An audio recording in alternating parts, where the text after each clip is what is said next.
مجھے یاد ہے کہ آج سے کوئی 45 سال پہلے میں برطانیہ میں تھا، گلاسکو یونیورسٹی میں۔ مکہ یونیورسٹی، ام القری سعودیہ سے پی ایچ ڈی کی، پھر میں گلاسکو چلا گیا برطانیہ میں۔ تو مجھ سے بھی پہلے، یہ 45 سال پرانی بات ہے، مجھ سے بھی پہلے وہاں ایک بابا تھا، وہ ہمارے پاس آتا تھا۔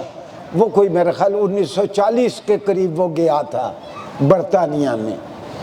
وہ کہتا ہے کہ مجھے گورے بڑا تنگ کرتے ہیں، گورے مجھے تنگ کرتے ہیں۔ گورے کہتے ہیں کہ تمہارے قرآن نے کہا وَالشَّمْسُ تَجْرِي لِمُسْتَقَرٍّ لَهَا، سورج اپنے ٹھکانے کی جانب محو سفر ہے، سورج اپنے ٹھکانے کی جانب محو سفر ہے۔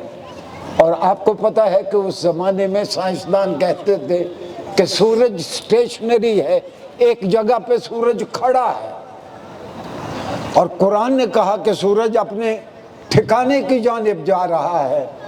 جب یہ بگ بینگ کا تصور آیا، جب نیبولا کا تصور آیا، پھر سائنسدان بھی چیخنے لگے کہ سورج اپنے سارے پلینٹس کو لے کے اندیکھی منزل کی جانب جا رہا ہے۔